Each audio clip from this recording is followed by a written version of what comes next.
Mas você não acha estranho um homem, cara, querer ensinar as mulheres a como se posicionar? Ela não vai se relacionar com um homem com o valor que ela busca, com a visão que ela busca. Ela vai se relacionar com um homem que alimenta as feridas dela. Então, pra ela, o homem de alto valor, no mundo emocional dela, ele não vai aparecer. Olha, você tá querendo polêmica hoje, hein? Eu não, cara. Ó, a polêmica tem o peso que a gente dá pra ela. Hoje recebemos Ítalo Ventura, casado, pai de 3 filhos, construtor de uma família linda e especialista em relacionamentos de alto valor. Ele tem uma missão: formar 100 mil famílias pelo Brasil. Bem-vindos ao Family Equity Show de hoje.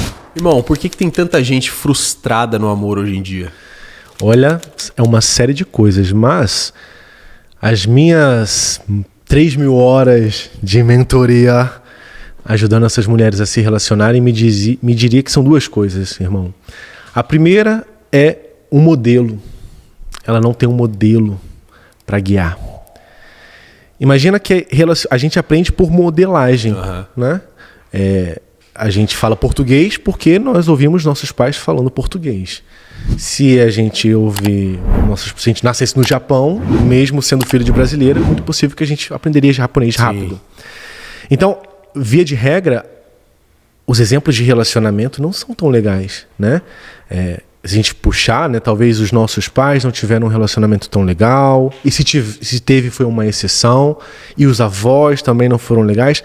E aí, como a gente aprende por modelagem, qual é o grande problema? Primeiro, que a gente não teve um bom exemplo. Segundo, que imagina se eu seguir o modelo de relacionamento da minha bisavó, será que funcionaria hoje? Boa.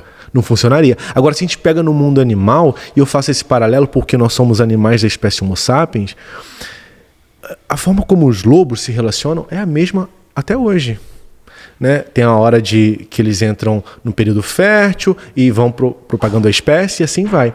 A forma da gente se relacionar mudou. Alguns anos atrás não tinha internet, não tinha celular, não tinha aplicativo de paquera. Aí as regras mudaram, agora faz isso e faz aquilo. Então a maioria das mulheres e homens se sentem confusos na hora de se relacionar. Por isso tem muita gente frustrada. E os modelos não são tão interessantes assim. A gente não tem um modelo. E isso que é legal, o que você faz e o que eu faço. A gente agora sai da zona de conforto para mostrar. Existe um caminho. Olha o que eu faço com a minha família. Então eu acho que o trabalho que eu faço, que você faz, você, Adri, é um trabalho muito mais do que profissional, um trabalho social. O quanto que eu me inspiro em você. O quanto que alguém aprendeu vendo eu cuidando com os meus filhos, com a minha esposa. Total. Então, o que a gente faz aqui começa a se mudar um mundo quase perdido sem referência. Então, por isso tem muita gente frustrada. Não tem referência para se modelar e trouxe uma carga, modelos não tão funcionais assim de relacionamento. Você acha que tem um culpado para isso? Porque o relacionamento tá confuso. Só que por exemplo, eu recebo muito, não, porque os homens, você não acha homem, não, porque as mulheres estão todo mundo doido aí. Qual que é o culpado desse negócio? O culpado desse negócio, eu acho que são as narrativas que a gente vê por aí. Boa. Entendeu? Tem muita coisa boa da modernidade, mas tem muita coisa ruim, muito lixo, cara. Muito lixo. Então, sei lá, você vai pegar para Imagina eu chegar pro meu filho vai fazer 3 anos agora. Ô, meu filho, você quer vestir a roupa do Homem-Aranha ou da Barbie? Com quem você se identifica mais? Eu acho que ele tem que ter o modelo que o pai dele está seguindo. E aí também eu faço a minha parte. Eu estou presente. Eu estou presente. Se você pega na antiguidade, né? Os filhos seguiam a profissão do pai. Era muito comum eles verem o que o pai faz. Hoje em dia o pai sai de casa, né?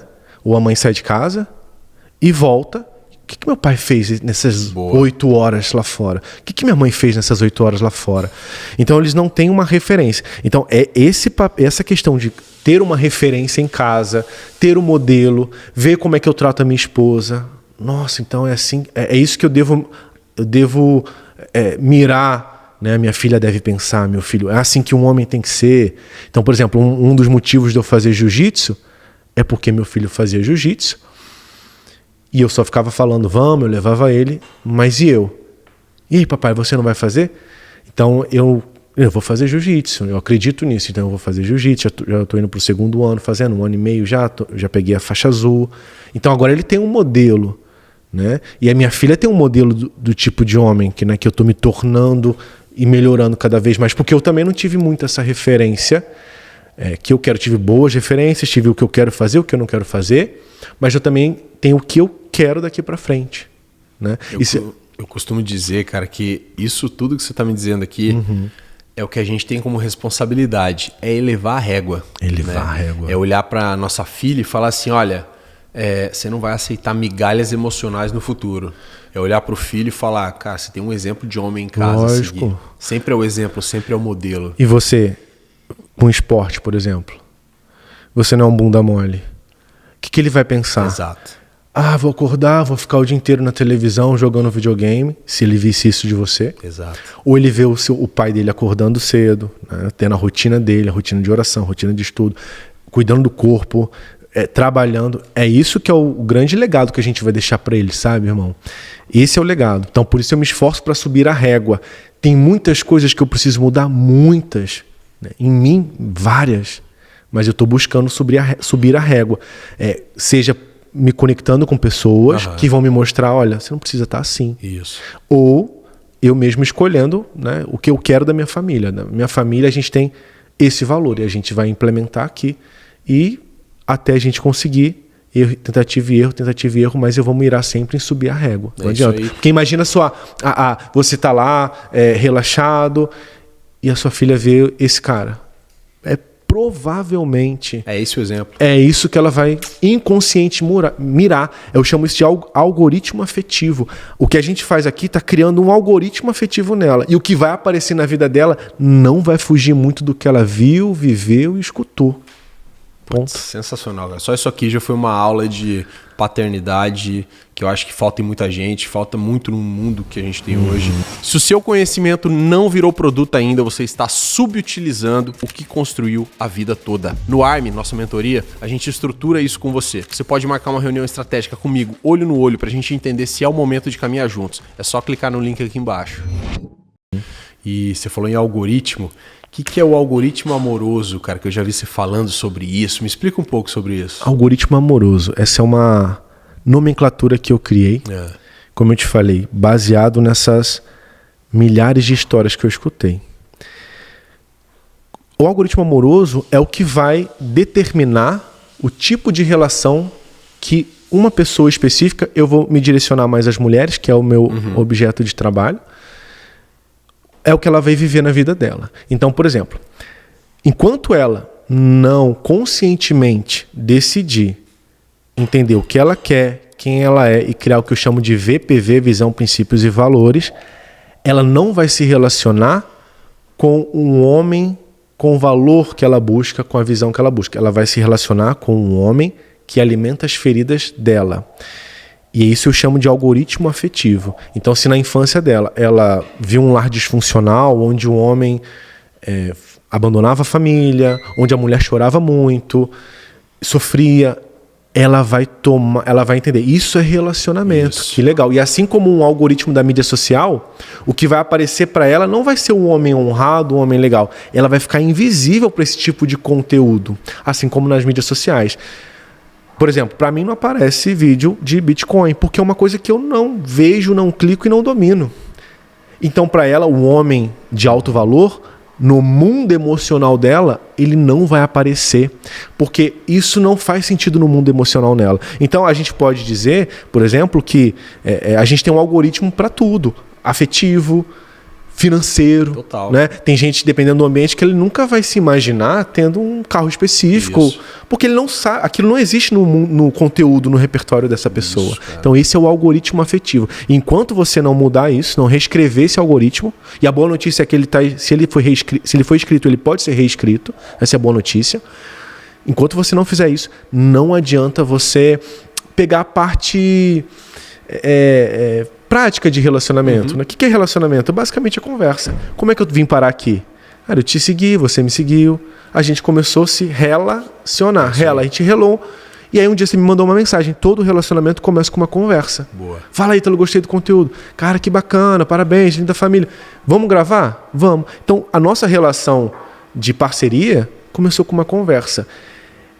E se ela não adianta ela ter a melhor frase, a melhor gatilho, se no mundo emocional, no mundo relacional dela, ela não acha que merece, não acha que aquilo é pra ela. Então ela vai sempre se relacionar com a ferida dela e não com o valor e a visão dela. Isso é o algoritmo e não tem como escapar dele. Esquece. Tem que reprogramar, né? Tem que reprogramar. Assim como eu tenho certeza que você reprogramou partes específicas da sua vida. Você tem alguma parte da sua vida que você sabe que você tinha um padrão e esse padrão não era o melhor e você conseguiu mudar? Pô, algumas e continuarei tendo. Você consegue me dizer um? Cara, eu vou te falar que depois da experiência que eu tive de saúde, eu reprogramei muita coisa, cara. Eu vi seu antes e depois. Eu reprogramei muita coisa, assim, que eu nem sabia que precisava reprogramar. E aí que eu acho que tá o ponto. Às vezes a gente não saber que a gente precisa reprogramar, então a gente não dá a devida atenção. Rodrigo, a gente nunca sabe que precisa. Porque isso é o nosso modus operandi. A gente só conhece essa bolha. É o mito da caverna de Platão, né? Todo mundo está dentro da caverna e acha que aquilo é a vida, é a vida, é a vida.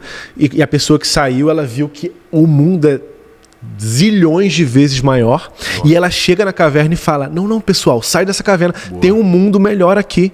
E sabe o que as pessoas fizeram? Mataram essa pessoa. Exato, cara. Então, quando a gente vê uma coisa, a gente quer mostrar para o mundo. Total. Você quer mostrar para o mundo seu estilo de vida, porque você viu como isso mudou você. Da mesma forma como eu quero mostrar para o mundo que, apesar de parecer quase perdido, eu tô vendo, cara, no meu mundo emocional, tem homens incríveis, homens honrados. Exato. Tem famílias sendo criadas. Porque se você olha muito... E aí o algoritmo da rede social também, ela vai enviesando a gente. Sim. Parece que o mundo está perdido. Uhum. Só que isso é um algoritmo também. Né? Então, a gente tem que saber exatamente o que a gente quer, para onde a gente vai.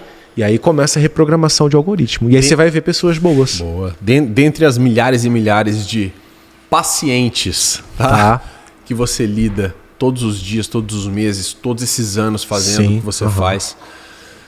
Qual a faixa etária ali que mais te procura com problemas, que mais te procuram com necessidades geracionais até, né? Pô, essa geração agora, igual a gente falou no começo, pô, os homens estão muito ruins, pô, o homem não quer nada com nada, ninguém quer compromisso. Sim, sim. Muitas vezes terceirizando a culpa também, sem se colocar no lugar de uma mulher de valor nesse ponto. Então eu queria que você me trouxesse esse ponto. E trouxesse também por que um homem deveria ensinar uma mulher a se relacionar. Essa pergunta é boa, viu, cara? É boa? Então a gente guarda ela para daqui a pouco. Então, me explica primeiro essa. Vamos lá. A faixa etária, ela tende a ser de 35 a 45, essa é a primeira faixa. De 35 a 48, 45 mais. Né? São as mulheres que elas já foram no tentativa e erro, e se veem perdidas. E agora ela precisa de um direcionamento. Tem um casal de psicólogos chamado Alan e Barbara Pease, que eles dizem que nós somos a única espécie animal que se sente confuso na hora de se relacionar. Falei um pouquinho sobre isso no podcast. A loba, quando está no cio, o lobo vai saber, ele vai brigar com outro lobo. Não tem dúvida. A baleia, o golfinho, zero dúvida. A gente não. Eu me lembro quando eu tinha 15 anos, eu fui na primeira festinha de 15 anos minha, né? E aí era uma festa que não era da minha turma, mas falaram assim, Ítalo, a fulana, ela gostou de você. Isso é horrível, cara.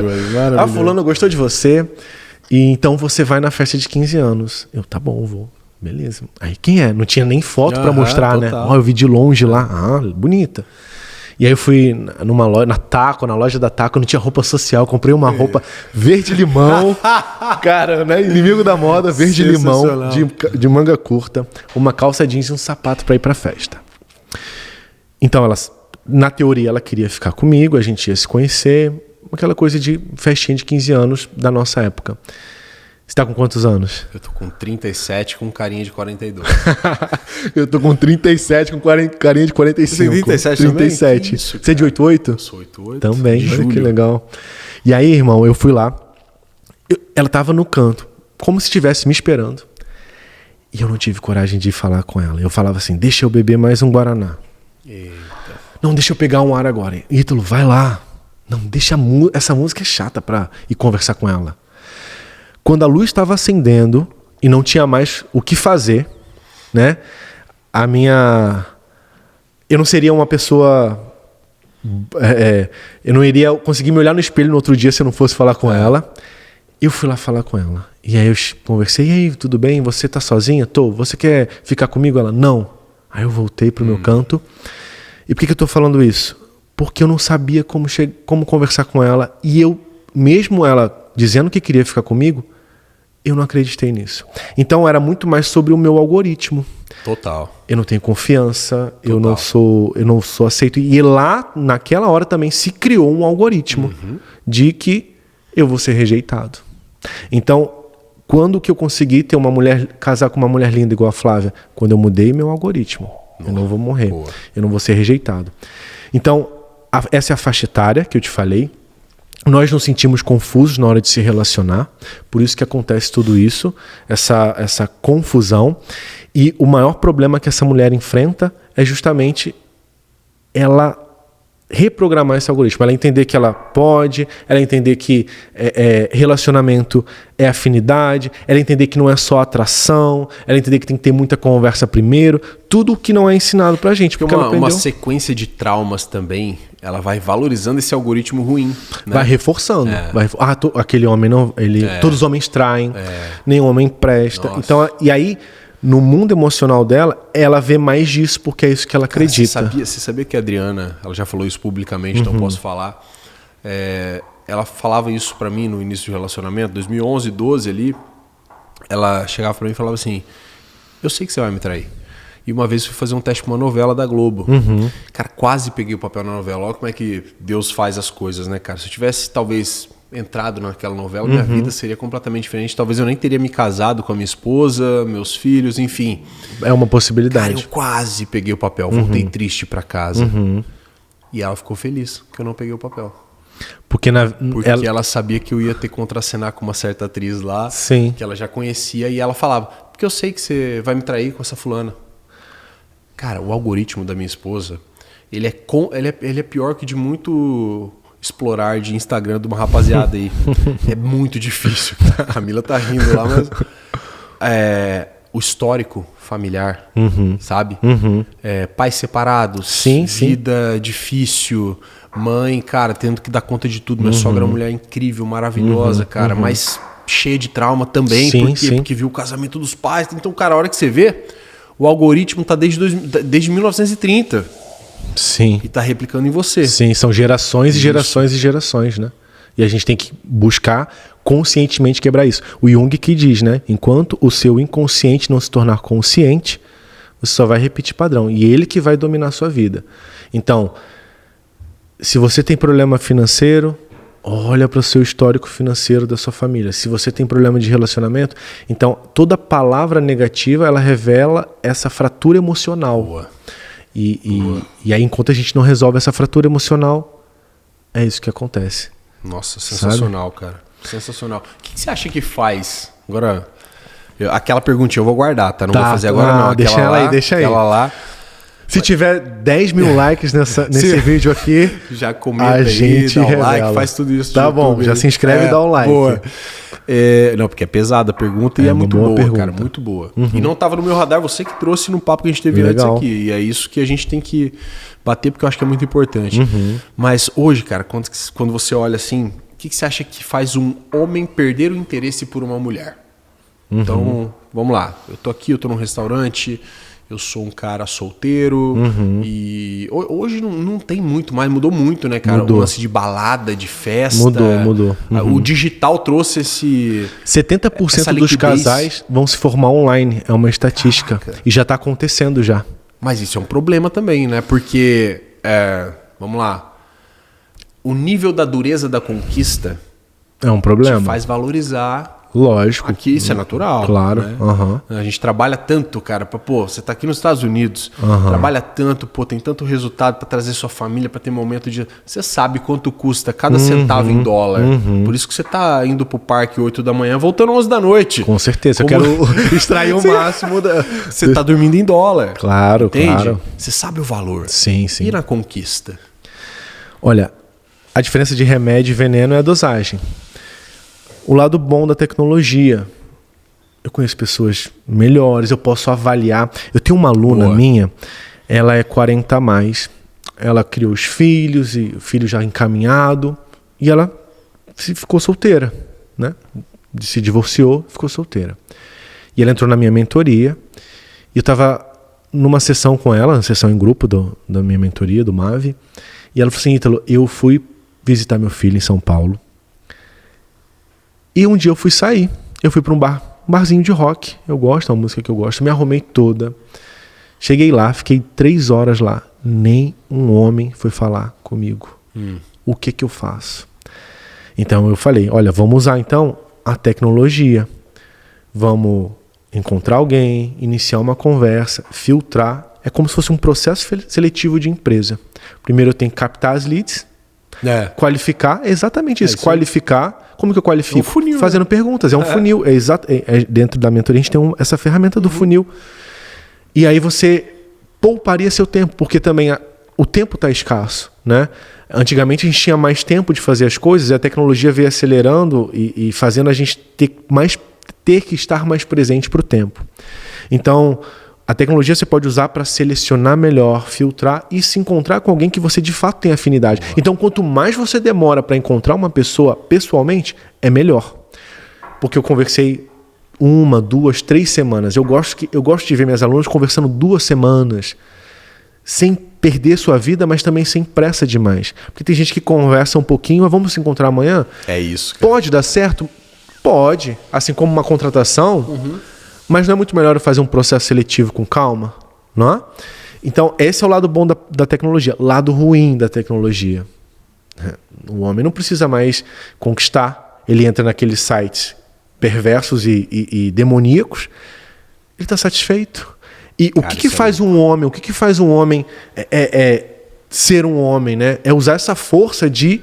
Cara, eu preciso sair de casa, conversar com uma mulher, ser gentil, me conectar com ela, ser interessante, ver se ela é legal, para a gente poder começar uma relação. Porque é isso que é ser humano, nós somos seres sociais. E a tecnologia, ela emula isso e faz esse homem ficar cada vez mais antissocial, mais retraído. E a mulher, ela está indo muito para esse lado também. Ela está sofrendo tanto... que aí ela começa a falar, eu desisto do relacionamento, eu vou ficar só conversando, eu vou ficar com essas amigas. Ou então ela se mostra tão desesperada que o homem, ela se torna uma presa fácil. Quantos documentários você vê aí de golpista do Tinder, de golpista disso? Então ela precisa entender que ela quer um relacionamento, mas ela não precisa de um relacionamento. É aquela história, né? Se você erra na seleção, você vai ter que investir no treinamento. Custa muito caro para uma empresa contratar errado. É muito caro. Muito Imagina um relacionamento, algo que você quer pro resto da vida. E você me perguntou, né? O que faz um homem perder o interesse dessa mulher? Essa necessidade.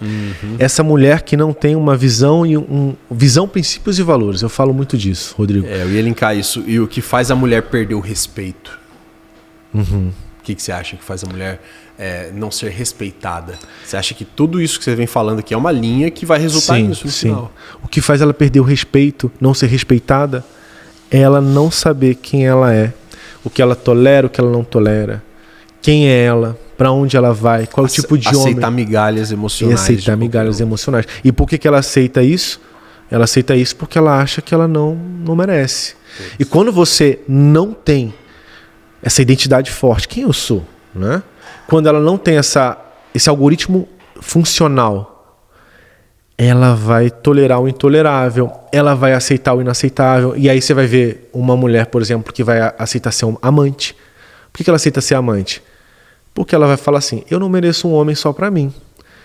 Ou então, esse cara não vai me abandonar porque ele já tem uma família, então eu nunca vou ser abandonada. Se ele parar de ficar comigo, é porque ele voltou para a esposa.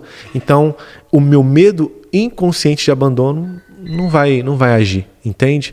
Então ela precisa, para ontem, saber quem ela é, para onde ela vai e por que ela está fazendo isso. E isso vai fazer ela ser muito mais atraente, isso vai fazer ela ser respeitada, isso vai fazer ela contratar a pessoa certa para o cargo, não é?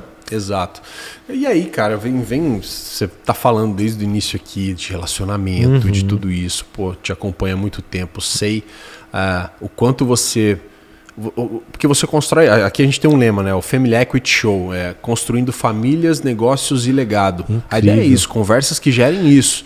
E você é um cara que você faz isso com maestria. Porque a partir do momento... Eu não tô me dedicando às pessoas marcarem encontros. Eu tô me dedicando, cara, à construção de família, de futuro, de vida. Claro, porque, sendo bem sincero, se uma mulher quiser sair à noite e ter uma coisa, um lance, pra ela é só ela querer. Pro homem, não. O homem, ele tem que se esforçar, tem que fazer isso. Talvez ele vai dormir sozinho. Se a mulher quiser, ela não dorme sozinha. Concorda comigo? Concordo. Mas isso não é isso que eu ensino. A minha missão é construir 100 mil casais e formar 100 mil famílias. Sensacional. Porque esse mundo está quase perdido. Porque o casamento está falido. Porque... vamos fazer o trisal, isso e aquilo. Isso não é... o bem tem que lutar. Então... por mais que não seja o que eu gostaria de fazer, que é mostrar a minha família todos os dias, porque eu gostaria de preservar a minha família, mas eu sinto que eu tenho uma missão moral de mostrar o meu momento com a minha esposa, alguns momentos que eu seleciono para minha família para mostrar que esse mundo está quase perdido, mas apesar disso, a gente tem que fazer a nossa parte. E essa é a minha missão. E eu imagino que é a sua também. Demais. Formar 100 mil casais e construir 100 mil famílias. E aí a gente consegue... subir a barra, subir a régua, como você falou. Isso é legado, né, cara? Isso é legado, é legado. E uma coisa muito legal, né? Eu e a Flávia, a gente tá junto há quase 11 anos. Vai fazer 11 anos. Quantos anos você tá com a Adri? Cara, a gente tá 15 anos, irmão. Caramba, parabéns. 15 anos que ela... Dá pra notar que eu tô há 15 anos, né? Os cabelinhos brancos. Dá. Nosso rosto não nega, né? As rugas. As rugas, né? Pois é. E aí a gente tá junto há quase 11, Rodrigo. Sensacional, cara. E é muito... É uma visão alinhada, né? Porque é um desafio, um casal tá junto, porque a gente não tem muita referência, é um desafio construir essa família, e é uma visão, é o nosso projeto de vida. Como é que vocês se conheceram, cara? A gente se conheceu na internet. Me conta um pouquinho então, calma aí. Como é que foi? Ela viu uma foto. Ela se aproximou de você e você começou, não é assim, querida, vem cá, deixa eu te explicar como é que é. Me conquiste. Me explica. Foi muito natural. Vamos falar um pouquinho antes disso. Eu não sabia conversar com uma mulher, eu tinha muita vergonha. Lembra dessa história? Com 15 anos. Muito tímido.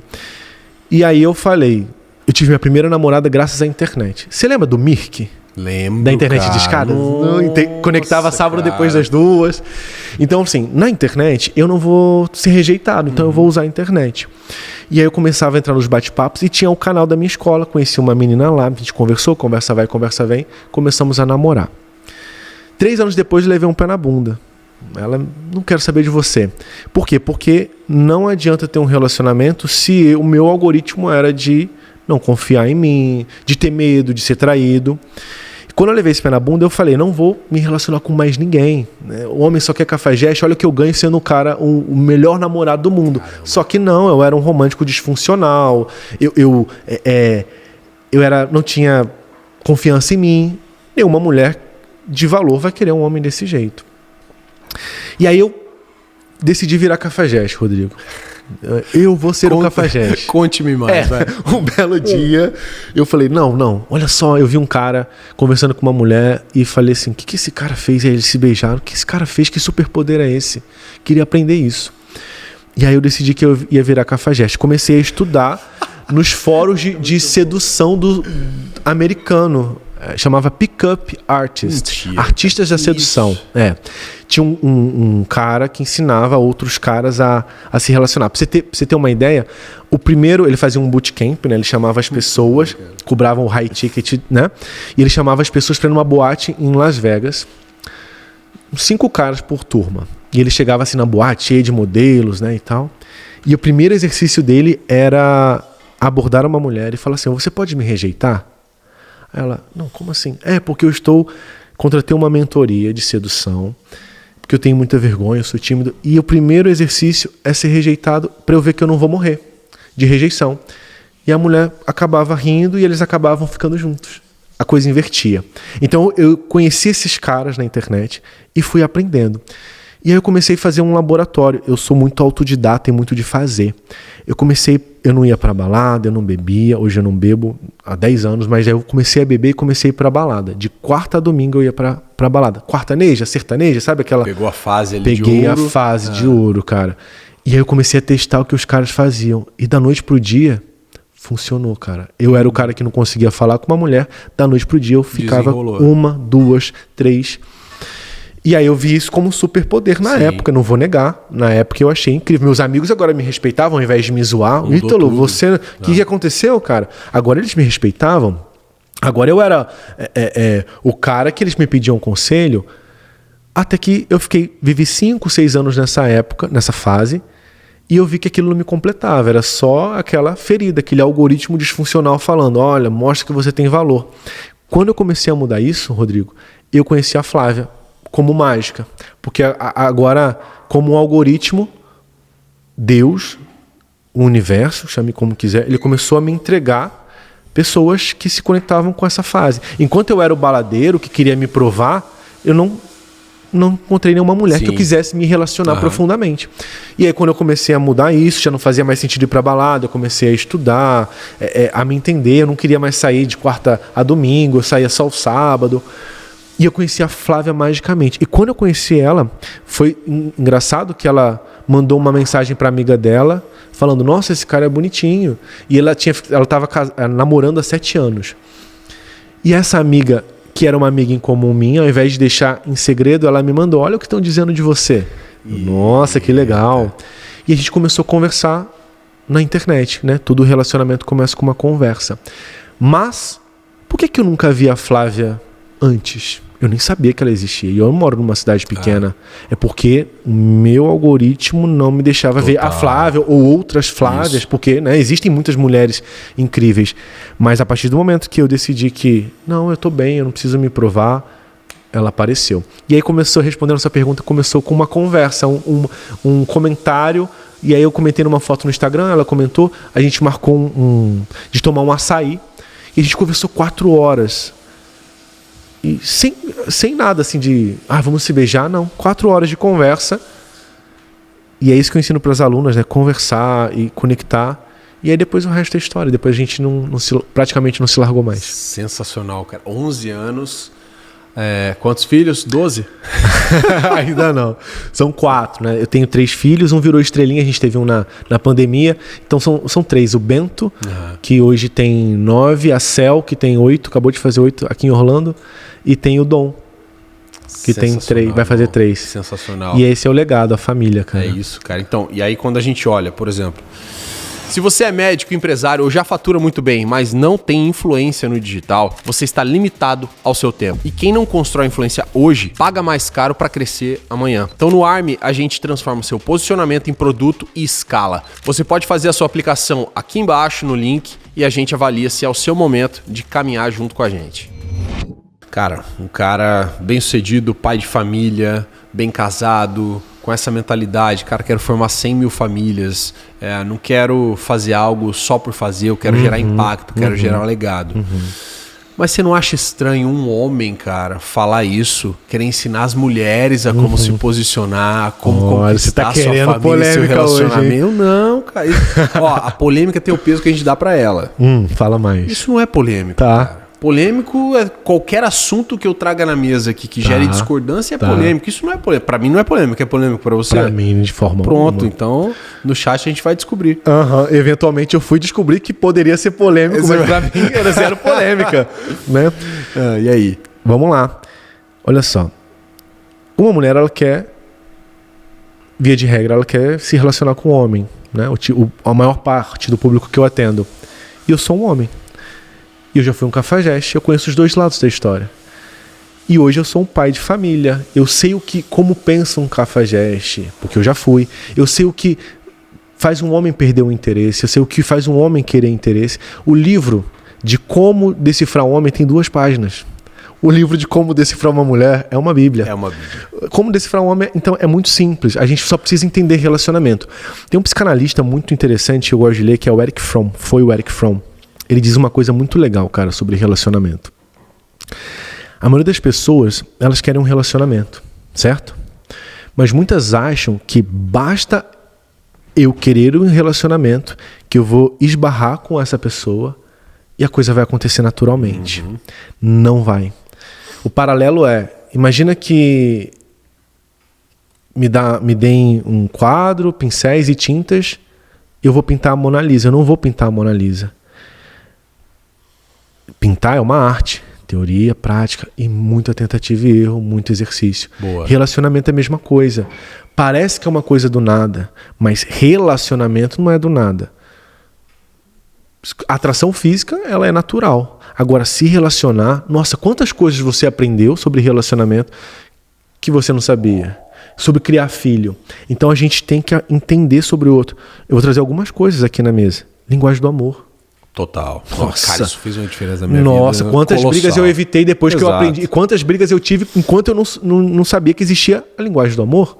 Temperamento, necessidades humanas. Tony Robbins fala que nós temos 6 necessidades. Variedade, significância, segurança, crescimento, contribuição e conexão.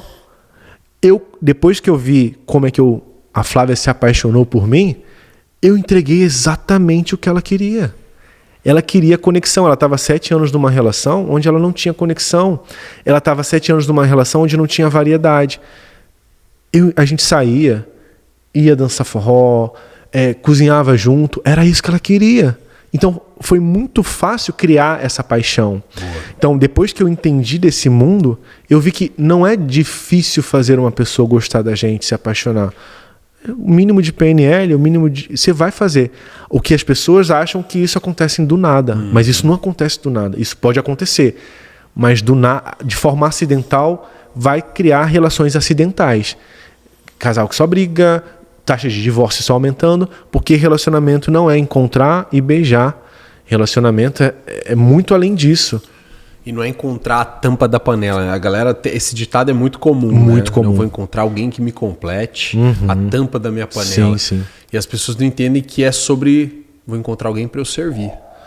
Cara, quando você entende o servir dentro de um casamento, eu demorei para entender isso. Até hoje é um exercício. É desafiador. É um exercício, claro, porque a gente... Então, dia a dia, cara. Dia a dia, as lutas diárias, desafios diários ali. E é isso, às vezes você... tá naquele ímpeto ali de, cara, cadê você para me completar? Mas eu não tô te servindo também. A ideia de que brigas, né? Brigas são necessidades não atendidas. Então, a hora que você vê, cara, vai virando uma bola de neve. Sim, tem 2 situações muito legais sobre isso. A primeira é a gente... Conhece o Roberto Chinachic? Sim. É um mentor meu, incrível. E uma vez a gente estava indo, eu fui palestrar no evento dele, ele me levou, a gente estava indo junto pro evento, né, de carro. Tive a honra de ter uma mentoria no carro com ele. E ele falou assim uma frase para mim: olha, Ítalo, eu quero que meus filhos estejam casados, eu quero relacionamento para sempre. Então eu faço terapia, meus filhos fazem terapia. E eu peguei isso para mim. E aí eu e a Flávia, a gente estava brigando muito, né, discutindo aquela coisa, casal jovem. E a gente resolveu fazer terapia de casal. E eu só fiz terapia de casal porque eu quero estar casado com ela para sempre. Sim. E aí a gente fez terapia e uma vez na terapia tava meu momento de falar, e eu falei, porque a Flávia isso, a Flávia aquilo. E ela, porque o Ítalo isso, o Ítalo e aquilo. E o terapeuta lá, né, nosso terapeuta incrível, só ouvindo. Aí quando a gente acabou, olha para ela, olha para ele. Vocês só querem ser vistos. Ele quer que você, olha, me veja, que é o servir. Nossa. Que demora muito pra gente aprender. É isso. Porque, principalmente, né, as minhas alunas, elas se decepcionaram, então elas estão machucadas. Quem tem machucado olha pra mim. Caramba, eu que quero ser cuidada, né? Então ela tem que entender que ela precisa doar para receber. Isso é uma lei espiritual, inclusive. E aí a segunda história incrível foi recente, foi ano passado talvez. Eu estava chateado com a Flávia. Até hoje é um exercício. Eu tenho que estar consciente. E aí na hora de dormir, eu peguei o Kindle, eu gosto de ler, e eu fui ler um livro do Gary Chapman, que é o autor da Teoria das Linguagens do Amor. Eu baixei o livro lá, nem lembro do nome do livro, vou baixar a amostra para ver se eu gosto. Aí logo na amostra, a história é o seguinte, ele estava dando uma mentoria para um cara que foi se queixar da esposa. Interessante. Olha que minha esposa isso, minha esposa aquilo. E ele falou assim, que legal. Nossa, eu li uma coisa hoje e eu acho que pode servir para você. Bem, né, didático. Aí ele leu assim, né? É uma passagem que Jesus fala que hipócritas, né? Você está olhando para o cisco do olho, por que não tira, né, o cisco no seu, a trave no seu olho? Aí ele conta que o cara parou e falou assim, entendi. Aí ele foi lá e voltou a servir a esposa e o casamento dele, né? Ele teve devolutivo, o casamento dele melhorou muito. E aí eu tava com muitas queixas, algumas queixas da Flávia. E aí eu li aquele livro e falei, entendi. Tá certo. Na hora. No outro dia eu já me coloquei no meu lugar, porque é servir, cara. E aí entra o orgulho também, né, o cara? orgulho, claro, ele que atrapalha tudo, né? Mas onde tem casamento não pode ter orgulho. Onde tem crescimento não pode ter orgulho. Boa. Você deve falar isso para os seus mentorados, né? Exato. Nas minhas mentoradas, as que menos crescem, a que não vai ter resultado, é a que tem o orgulho. E a partir do momento que ela entra na mentoria também, né?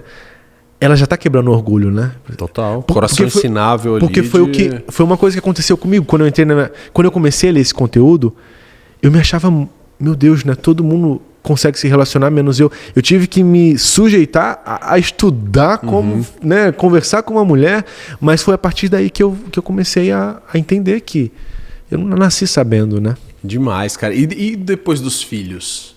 Como que mudou no seu casamento, na visão com que você enxergava mesmo o relacionamento? Mudou alguma coisa que você fala, cara, é outra vida?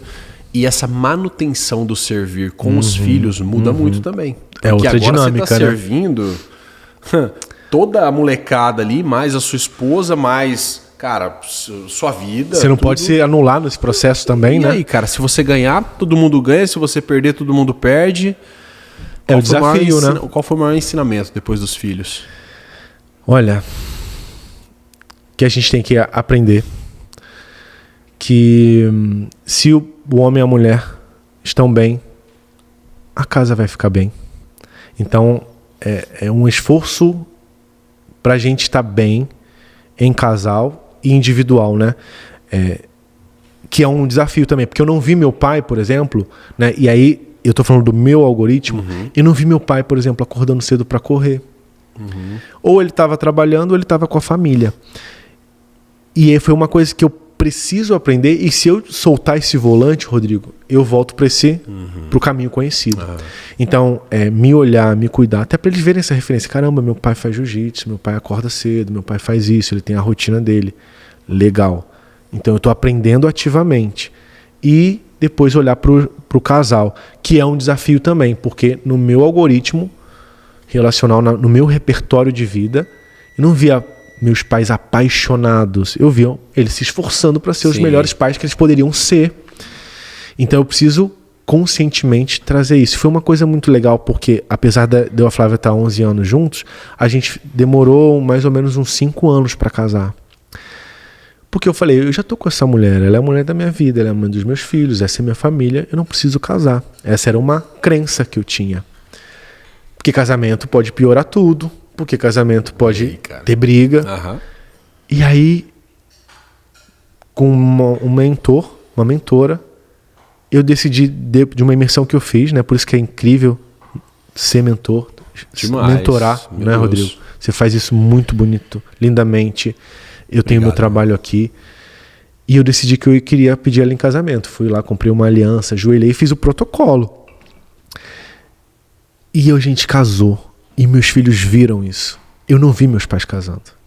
Então, eu fico pensando, que legal que eles puderam ver os pais deles se casando por amor. Porque minha esposa não estava grávida, né? Não é igual antigamente, né? Tá casando porque engravidou, tá casando porque precisa. A gente não precisava casar. Mas a gente quis casar. E depois que a gente casou, meu casamento melhorou muito mais. Porque o elo fortaleceu. Agora a gente está junto de verdade. A Flávia, eu acredito que ela se entregou mais. Ela relaxou, sabe? Porque a mulher, ela precisa muito mais da segurança para ela confiar. Demais, né? Então é como se eu falasse assim, não, esse cara não vai sair daqui. sabe? E o que você acha que tem de um impacto financeiro? Deixa eu reformular. Pode fazer isso? Você pode, cara. Pode cortar. Estamos ao vivo aqui, mas a gente corta depois. Pessoa se ao vivo, cara, a gente vai... Hein? Pô, mas é legal, cara. É legal. Pode deixar, não tem problema. Eu quase soltei, teve uma hora que quase soltei assim, cara, o que eu ia falar? Aí eu vou continuar, eu vou recalcular e vou chegar lá. Eu vou chegar lá. Total, bota, recalcula, total, vai embora, total. cara. Pô, obrigado por isso, cara. Nada, olha só. A gente fala muito sobre isso, cara, sobre ser sócios de vida. Né? Então, assim, você e sua esposa, eu e minha esposa, cara, a gente tem uma visão muito parecida. Cara, eu quero ser sócio de vida. Eu acho que eu não tenho que dividir conta, eu não tenho que dividir problema, eu tenho que somar, né? É muito melhor eu somar do que dividir quando eu tô em Claro, casal. pô. Qual é o impacto do casamento, um casamento saudável? A gente trabalhar, igual trabalha a musculatura de academia, no jiu-jitsu, na corrida, trabalhar a musculatura do casamento pro pilar financeiro do casal. É tudo. Eu acredito que eu só consegui prosperar porque eu tava com a mulher certa do meu lado. E porque eu tinha uma razão maior. Porque a gente ficou juntos, vivemos naquela paixão e veio nosso filho. Não foi uma coisa que planejamos, entendeu? Só que a partir daquele momento virou uma chave e o menino em mim começou a morrer para o homem surgir. E aí eu falei, uau, o que eu tenho que fazer agora? Porque era eu e a Flávia, né, com R$50 para passar o mês, a gente se vira, não é? Não sei se você viveu isso. Você viveu esses desafios? Cara, vivemos demais. Demais, cara, demais.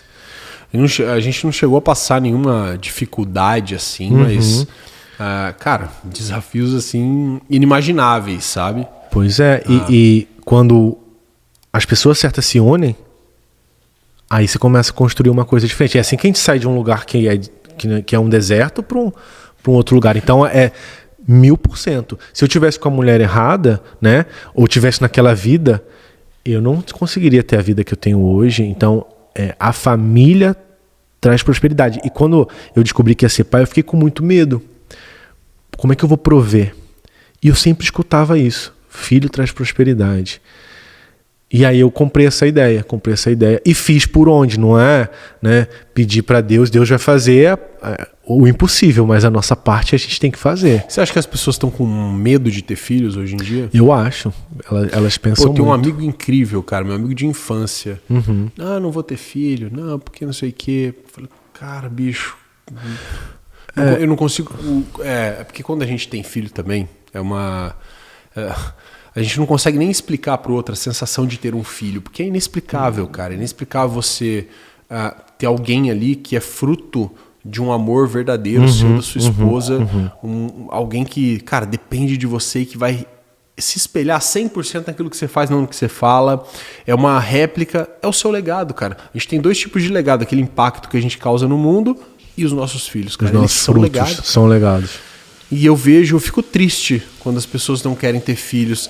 Mas eu não posso, Rodrigo. Não, ok, a gente tem vários formatos, né? Que dá pra você adotar uma criança, dá pra você... então, assim, o que você pensa disso? Como é que você vê no mercado, assim, no mercado de relacionamentos? Olha, por eu mostrar minha família, eu acho que quem vem pra mim se conecta com essa visão. Tanto é que meu público é o 35+, uma das questões, ela ficou muito na tentativa e erro. Ela decidiu ser ousada demais, não deu certo. Ela decidiu ser menos ousada e não deu certo. Ela está confusa. E aí o que ela vê? O tempo está passando e eu quero ser mãe. Então ela vai... Peraí, esse cara acho que pode me ajudar. Então ela engole o ego dela, ela assume que não está dando certo e ela me procura porque ela tem esse desejo, sabe, de construir uma família, e talvez pelo fato de eu mostrar. E eu acho que o seu trabalho é incrível de mostrar essa família também. Eu acho que internamente a nossa natureza é querer ser pai, querer ser mãe, passar o nosso legado para frente, mas muitas pessoas, umas não conseguem, tá tudo certo, mas algumas se perdem no egoísmo, né? No egoísmo que ela nem sabe que tem, né? Porque, de novo, né? Ter filho é doação absurda, né? Total, cara. É doação total. absurda. Eu achava que eu não tinha tempo antes de ter filho. Exato. Depois eu vi Depois que eu você tinha descobriu muito um universo tempo. completamente diferente. Eu tinha muito tempo. isso. E eu sou um homem mais inteligente porque eu tenho filho. Eu virei homem depois que eu fui pai. Porque realmente, agora tem uma vida dependendo de mim. E é inexplicável, não tem como. Inexplicável, Não tem como. cara. O que é uma família bem-sucedida pra você? Uma família bem-sucedida é uma família que quer estar junto, é uma família que sabe para onde vai, é uma família que tem uma visão e valores definidos. Eu acredito que quando os meus filhos forem adultos, se eles reverberarem os valores que eu passei para eles, forem bons adultos funcionais, eu acho que eu zerei o jogo. E queiram estar comigo, dúvida, cara. sabe? É isso. A gente vai fazer o Natal. Não, eu quero passar o Natal com os meus pais, entendeu? Aí eu acho que eu zerei a vida, cara. Casais felizes têm poucos amigos? O que você acha dessa afirmação? Uau. Essa pergunta / afirmação. Nossa, Eu concordo, eu uso muito essa frase, inclusive, mas existe uma interpretação por trás, que não é sobre eu não amizade. conheço, eu queria a sua opinião, então. Porque a gente estava conversando aqui nos bastidores. Sabe quando você já teve algumas experiências dessas, né? De você conversar com a sua esposa, viver um momento e alguém de fora, completamente de fora, tocar nesse assunto? Aham. Há um mês atrás, eu ouvi isso. Olha aí, vocês precisam se abrir mais, conhecer outras pessoas.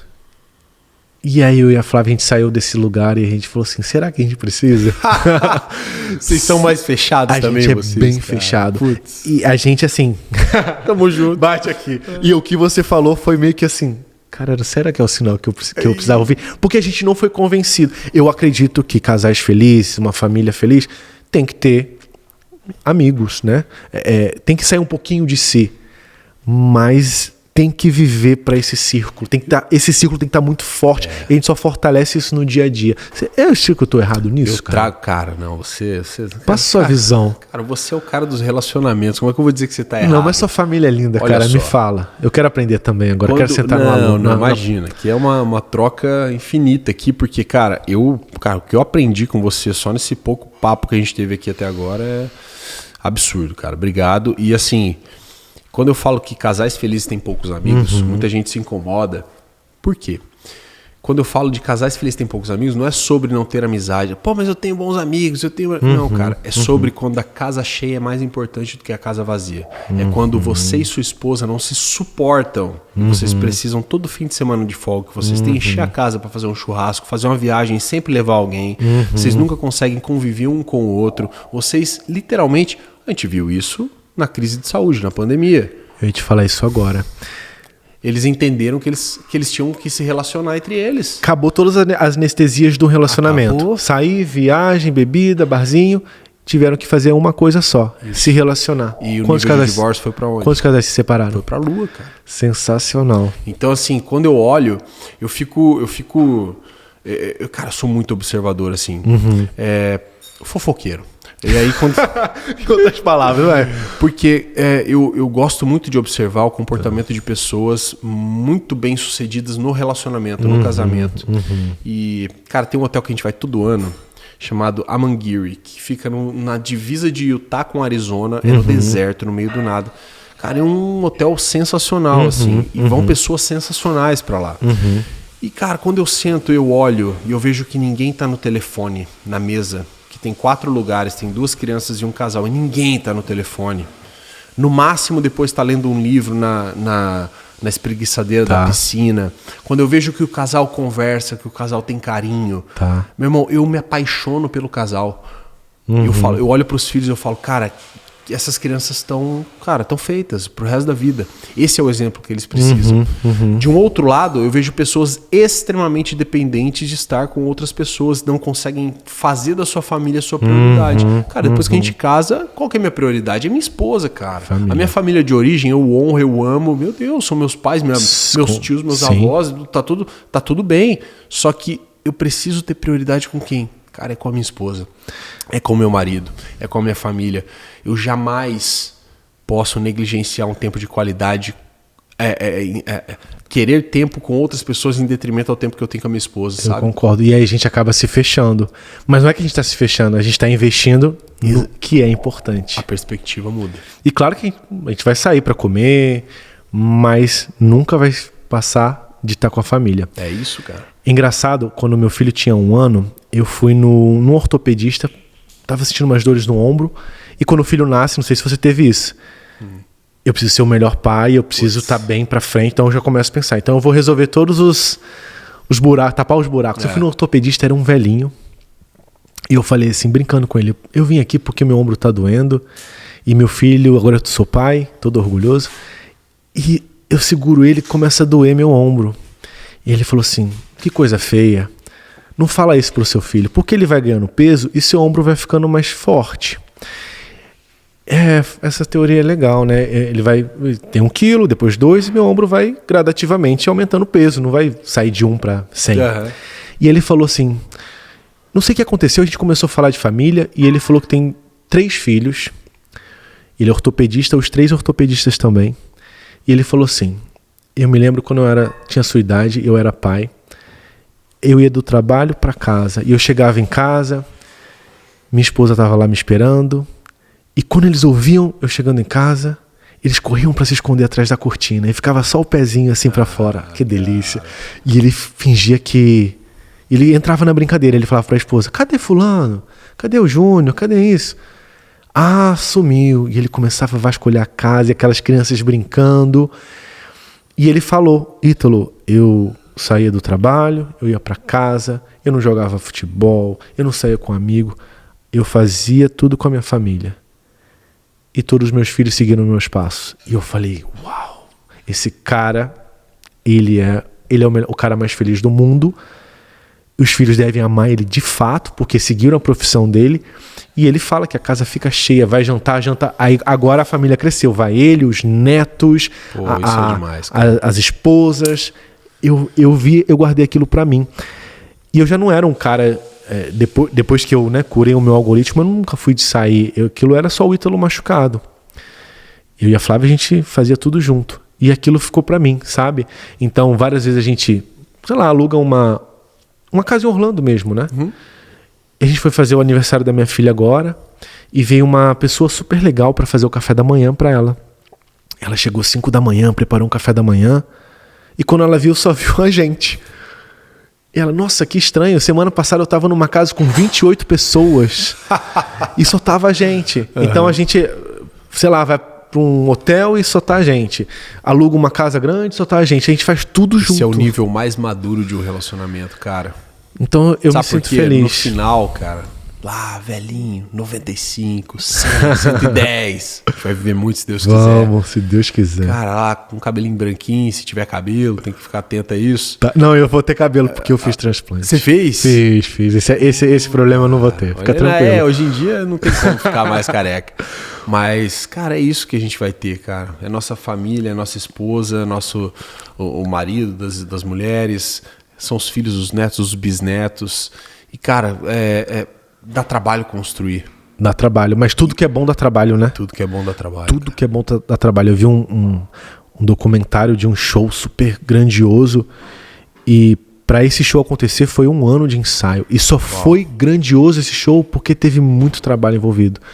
E vai dar trabalho. É isso. Coisa boa dá trabalho mesmo. Coisa ruim não dá trabalho. Se você quiser ter um casamento medíocre, os filhos ruins, não vai dar trabalho. O câncer da nossa geração é se contentar com o bom, Rodrigo. Quantas mães boas perderam filho para as drogas? Quantos casamentos bons... o casamento de vocês é ruim? Não, é bom. O bom, ano a ano, vai matando o casamento. Eu como bem. Agora eu vou confessar uma vulnerabilidade. Eu como bem. Eu como salada. Eu faço jejum 2 vezes na semana. Eu tomo vitaminas. Sabe? Eu acho que eu como melhor do que a maioria das pessoas. Mas eu não como excelente. E por comer bem, no final do ano, eu acomodei, eu ganhei 5 quilos. Porque eu não podia malhar, porque eu fiz o transplante. Então, ficou claro para mim como o bom não é suficiente. O bom lá na frente... Cara, isso é muito bom. O bom lá na frente vai... Se você tem um casamento bom, cuidado. Muito basta uma crise de saúde, basta um detalhe para aquele casamento ficar ruim. Se você tem você é um bom pai, uma boa mãe, cuidado. Porque seu filho vai ser sequestrado por algo que ele vai achar que é ótimo, excelente. Então a gente tem que buscar subir a régua. O bom é o grande problema de tudo. A meta é levar a régua, irmão. A meta é levar a régua. Sua saúde mudou quando você devia comer bem. Você comia bem? Cara, eu tava na melhor fase da minha vida. Eu tava, assim, esteticamente sensacional, tava muito feliz. Eu tinha conseguido, eu emagreci muito bem. Corri 10 quilômetros de manhã, à noite eu tava no hospital sem saber o que ia ser da minha vida, cara. Caramba. Estourou um negócio dentro de mim que eu não sabia o que era. Isso poderia ter sido evitado? E aí? Cara, não. Eu tinha feito exames um mês antes, assim, meus exames todos ótimos. Só se eu fizesse tinha algo lá, uma ressonância de rotina. Ninguém faz ressonância. Ninguém acorda de manhã, vou fazer uma ressonância de rotina, né? Então, foi um susto, mas assim, cara, graças a Deus eu vi, cara, a mão de Deus em todo momento. Bons amigos, família, cara, é isso. E no final das contas, cara, eu falo sempre isso. Talvez fique até repetitivo nos episódios do podcast, mas eu vou falar pro resto da vida. Fala. Eu brigava muito com os meus filhos. Sabe pelo quê? Minha casa tem muitos vidros. Toda de vidro. Né? Portas grandes de vidro. E eles colocavam muita mão. Jogava água. Aqui a água é muito pesada, muito carregada de cloro e tal. Então o cara ficava tudo marcado. E ficava bravo, cara. Irmão, eu tava no hospital... Eu só queria uma coisa, eu queria estar em casa, vendo a criançada arrebentando aquele vidro sujo. Irmão, eu nunca mais, não vou dizer que nunca mais, que esses dias eles botaram a mão na parede, meu pai ele tinha acabado de pintar, meu pai viu que tava meio sujo, ele foi lá, pintou. Deu 2 minutos, meu filho lá com a mão suja lá, eu falei, pô, me contive. Tudo que eu queria, cara, era estar em casa, vendo a criançada tocando terror. Você entende, cara? Entendo. Então, cara, assim... Isso pra mim vale muito, cara. Dar valor ao que é realmente de valor na nossa vida, né? Eu tava conversando antes de você chegar aqui com o pessoal. Cara, quando tava no setor oncológico, putz, cara, pensa o peso que é um setor oncológico. Nossa. E aí eu comecei a caminhar, né? Cara, eu começava a caminhar, eu tinha que caminhar 3 vezes ao dia por causa da perna. E aí eu caminhava, chegava num ponto que eu voltava. E fazia a volta inversa, assim. Porque eu não conseguia passar num quarto, mais ou menos uns 15 metros, assim, pelo cheiro, cara. E eu olhava aquilo, chamei a enfermeira, falei, o que aconteceu? Ele falou, não, ele tem uma infecção muito forte. E era o cheiro da infecção, cara. Nossa. E eu passava por quartos, esse cara tava lá, cara, numa infecção, sem ninguém, cara, sentado ali. E eu tava lá com a minha esposa, recebi, o Jerônimo foi lá, que a gente conhece, vários amigos lá. Cara... As pessoas lá, médico meu do Brasil veio pra cá, ficou o tempo todo comigo. Então, assim, eu olhei pra aquilo e falei, cara, eu não tenho problema nenhum, irmão. Nenhum. Tipo assim, eu tô aqui, eu sei lá o que vai ser da minha vida, mas, cara, tô andando. Eu tô com a minha família. Cara, às vezes a gente precisa aterrissar, né? Pra gente dar valor ao que realmente importa. Sabe aqueles cliques? Igual você falou, cara, quando eu me casei, parece que, cara, agora prosperou. Então tem alguns momentos de clique na nossa vida e esse foi um deles, cara. Eu acho que o clique de, cara, valoriza o que você tem, irmão. Tem tanta gente que daria tudo pra ter os seus problemas. Nossa, esse é o conselho, viu? Tem um livro que eu tô lendo do Og Mandino, que é o maior vendedor do mundo. Você já leu esse livro? Não li. É muito legal e essas coisas de coincidências malucas que acontecem, eu tava lendo, acabei de ler também um outro livro do Matthew McConaughey, que é casado com uma brasileira também, aquele ator de cinema. Ele falou que a vida dele mudou quando ele leu esse livro. E aí nesse livro ele conta uma história, lúdico, e depois ele passa 10 pergaminhos que são basicamente ensinamentos que ele vai te ensinar. E o primeiro pergaminho ele fala assim, existem 3 tipos de pessoas. A primeira pessoa são os sábios, eles aprendem com seus erros. A segunda pessoa são os afortunados, ele aprende com os erros dos outros. E a terceira pessoa são os tolos, que não aprendem com o erro dos outros. E eu já ouvi isso tantas vezes, né, que a gente não tem problema nenhum, nossa vida é boa.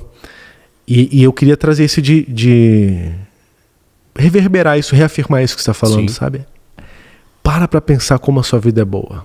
Meu Deus. Porque é muito fácil falar que tá difícil, mas se você tem algum diagnóstico hoje, não, nossa, quanta gente queria estar no seu lugar. Meu amigo. Então seu problema é pequeno, é só você aprender relacionamento, curar suas feridas e tá tudo certo, segue a vida, você vai conseguir. Não precisa fazer desse negocinho uma coisa grande. Eu acho que é uma lição muito básica do ser humano, que às vezes eu caio também, mas que basta um detalhe para eu ver, nossa, como minha vida é boa.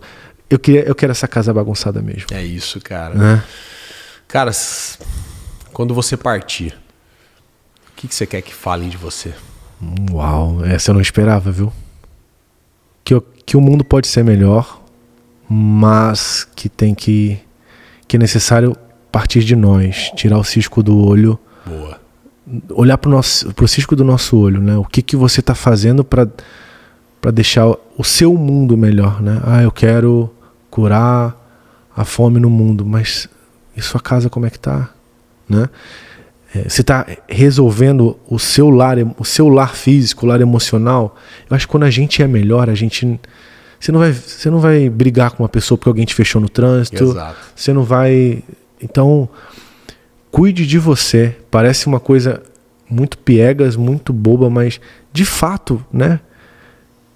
Eleva a barra da sua vida no próximo ano. Faz esse acordo com você.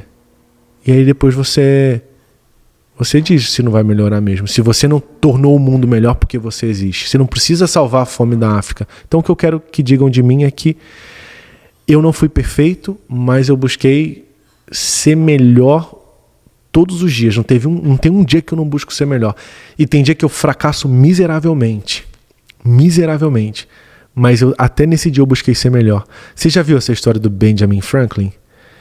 Qual a história? Ele buscava ser um homem virtuoso. Então ele escreveu 13 virtudes e todo dia ele marcava se ele conseguia ter essa virtude. E na biografia, eu li essa biografia, ele falhou miseravelmente também. Mas ele diz que embora ele tenha falhado miseravelmente, ele foi um homem imensamente melhor do que ele seria se não tivesse tentado. E eu me identifico muito com isso. Eu falho várias vezes, mas não tem um dia que eu busco dizer não pro cheesecake de frutas vermelhas, cara. Não tem um dia. Não tem um dia, Rodrigo. Mas alguns dias eu ganho, outros dias não. Mas eu tô buscando aumentar minha média. Sensacional, irmão. Que aula, viu? Que aula. Gratidão. Eu aprendi muito com você também. Tá maluco, cara. Muito bom te ouvir. Tenho certeza que todo mundo gostou, mas não acabou ainda não. Vamos pra parte boa, que começa agora. Agora que começa, foi só aquecimento. Tá com fome? Eu tô, não vou negar. Então...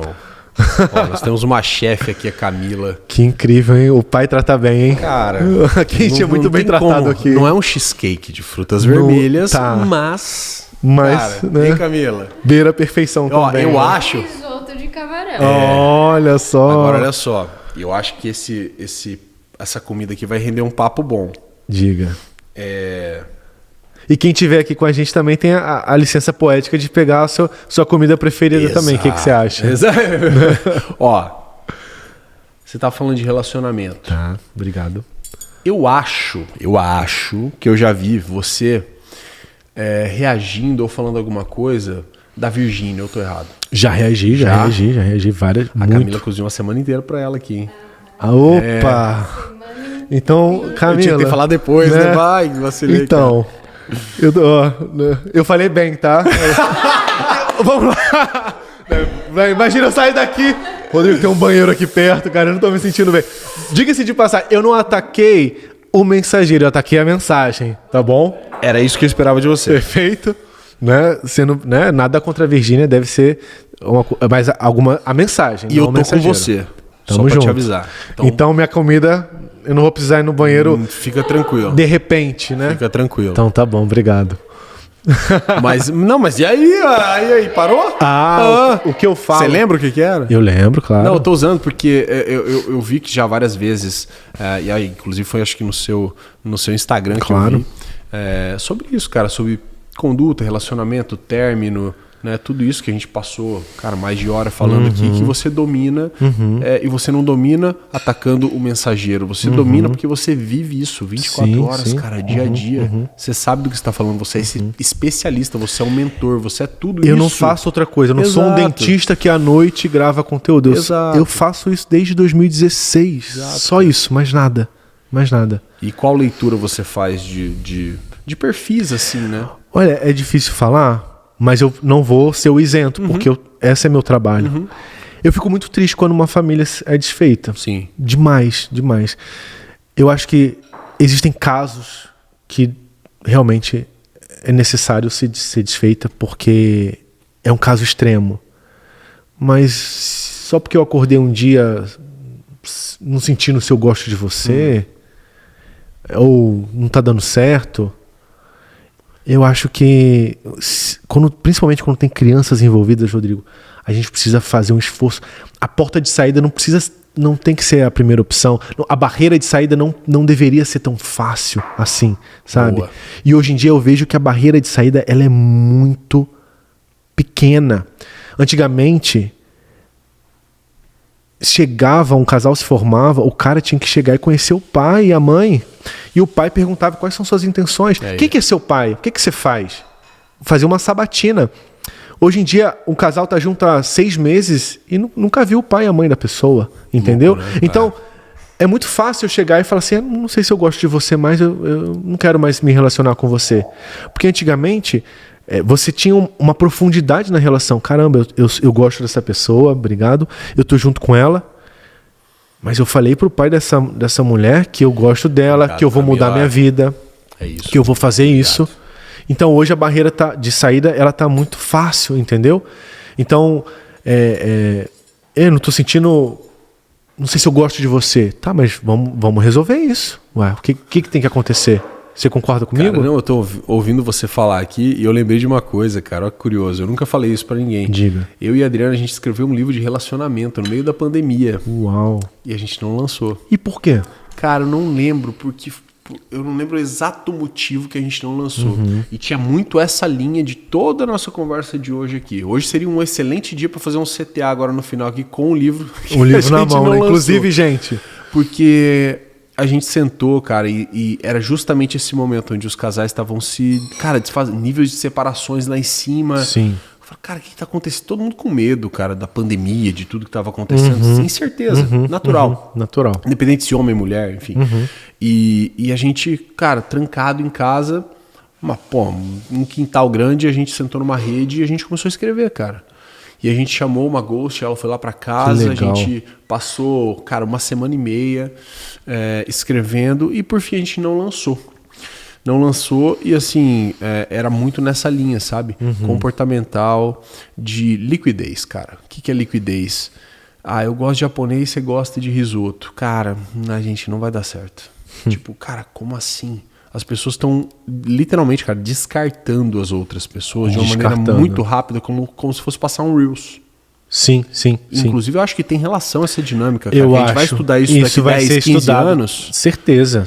E a gente vai entender uma relação muito forte. Eu li um livro chamado A Arte da Masculinidade. Incrível livro, muito legal. E ele dizia sobre ações que a gente perdeu durante o tempo em que a gente poderia resgatar.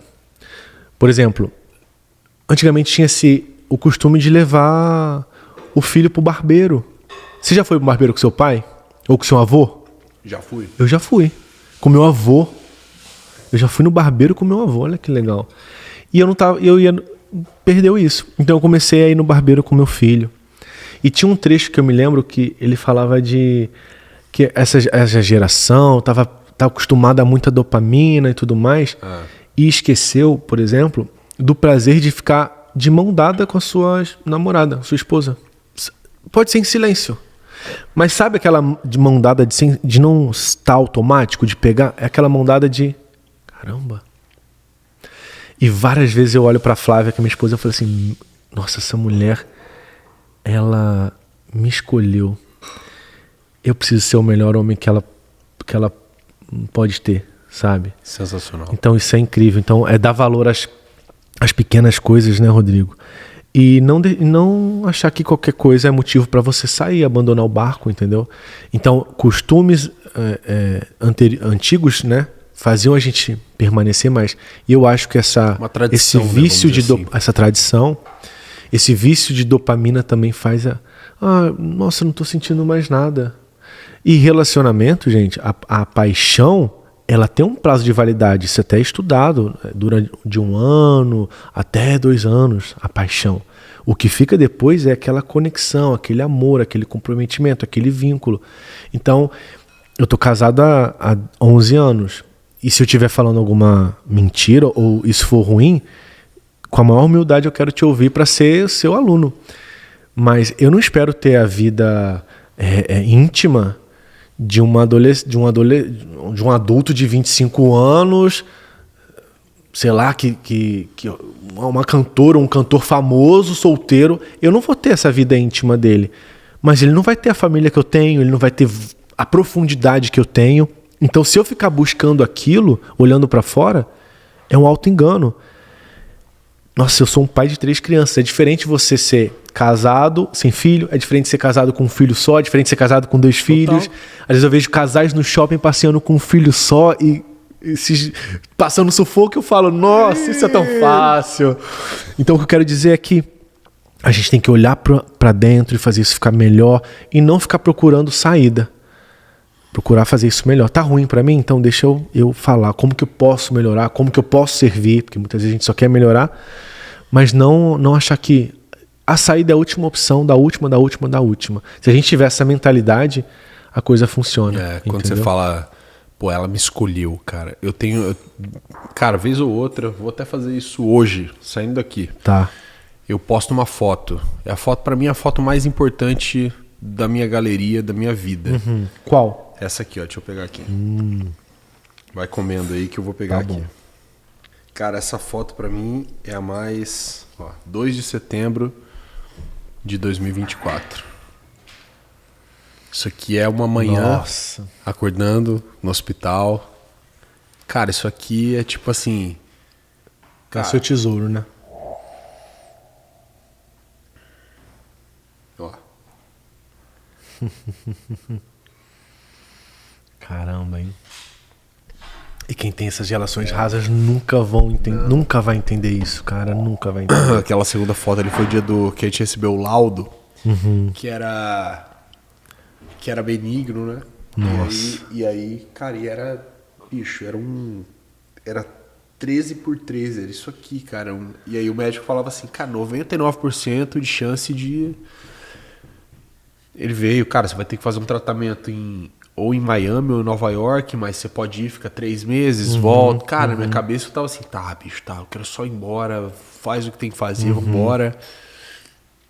E aí, cara, nesses momentos assim, quando eu abri o olho, eu via, cara, quem tava do meu lado? Pô, minha esposa dormindo, cara, num colchãozinho do hospital com a cobertinha verde ali, irmão, ela acordava, olhava pra mim, dava um sorriso. Irmão, isso aí...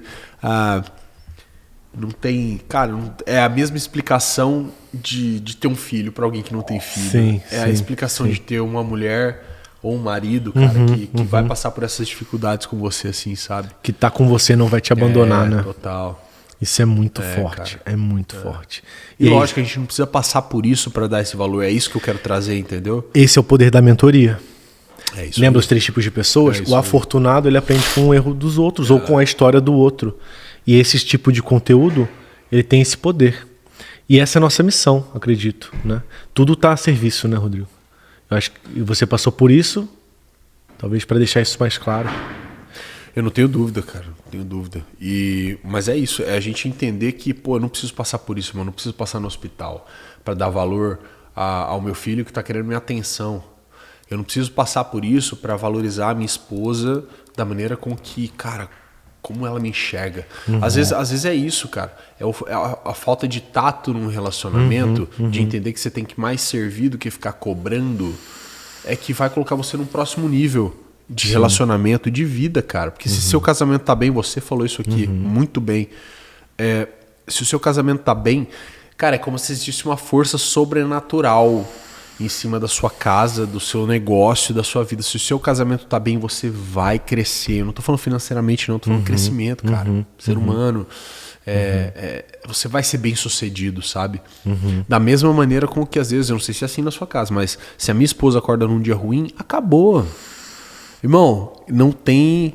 Eu não sei, eu tô bem, eu começo a sentir dor de barriga, sabe? É impressionante isso, cara. Como uma mulher ela tem o poder de transformar o ambiente, cara. De equalizar a energia da casa, né? Você sente isso também ou é só lá em casa? E você, Rafa? Muito? Olha lá, o Rafa tá balançando. Concordou, né? Não tem jeito, cara. Quando, eventualmente, a gente briga por alguma coisa, eu não consigo fazer um stories, cara. Eu me sinto um impostor. Eu ensino relacionamento. Eu primeiro sinto acabado, assim, energeticamente. Então, por isso que eu preciso resolver. Não, vamos resolver, vou conversar com ela, né? No meu modo adulto. E sabe qual foi a maior lição de quase toda semana fazendo terapia de casal, 2 anos? A minha maior lição, e é legal todo mundo ouvir aqui, que tem tudo a ver com o que a gente falou, servir, olhar para o outro, é uma conexão maior, não ter as portas de saída fáceis. A maior lição que eu tive numa relação, depois de 2 anos de terapia de casal, é que relacionamento é você estar no seu modo adulto. É uma coisa de adulto. Não existe relacionamento no modo porque a infantil, criança, no menino e na menina. A menina sempre vai querer tomar, o adulto vai querer servir. É isso aí. Então, todas as vezes que eu, por exemplo, discutia e não queria conversar, é porque eu estava no meu modo criança e eu não sabia resolver. A criança não sabe resolver. Então, o que eu fui aprendendo é, quem em mim, essa pergunta é muito poderosa, quem em mim não quer resolver? O Ítalo criança, o Ítalo que só quer ter, não quer doar. Quem eu deveria ser para resolver isso? O Ítalo adulto que vai resolver, que é um homem, que é o pai de família, que é casado, e aí eu resolvia. Então eu me via que as brigas que aconteciam é porque eu estava nesse modo criança. E quanto mais eu fui percebendo isso, mais eu consegui voltar mais rápido para esse modo adulto. Então quem está com medo de se relacionar, não é a mulher de 35. Uma mulher de 35 não precisa ter medo, né? Agora, aquele menino de 15 anos, ele tinha medo da rejeição. Um homem de 30, 40, não vai ter medo da rejeição. Não deveria ter medo. E quando ele tá com esse medo, quando essa mulher tem medo de ser traída novamente, é porque quem nela está com medo? Aquela mulher que foi traída, aquela mulher que não foi vista, aquela mulher que não foi amada o suficiente, encorajada o suficiente. Então, se você está no seu modo adulto, você vê que é fácil resolver aquilo, né? Ninguém morreu de conversar com alguém. Como dizia aquele cara que levava os alunos para boate lá e falava, cara, fala para ela te rejeitar, você vai ver que você não morre. Leva o toco e você faz parte do processo. Você vai viver, tá tudo bem, a vida continua, entendeu? Irmão, que aula. Que aula. Obrigado. Tá? Prazer demais, Aprendi cara. muito com você também. Demais mesmo. Obrigado, meu irmão. Eu que agradeço. Valeu, viu? Tamo junto. Bom demais.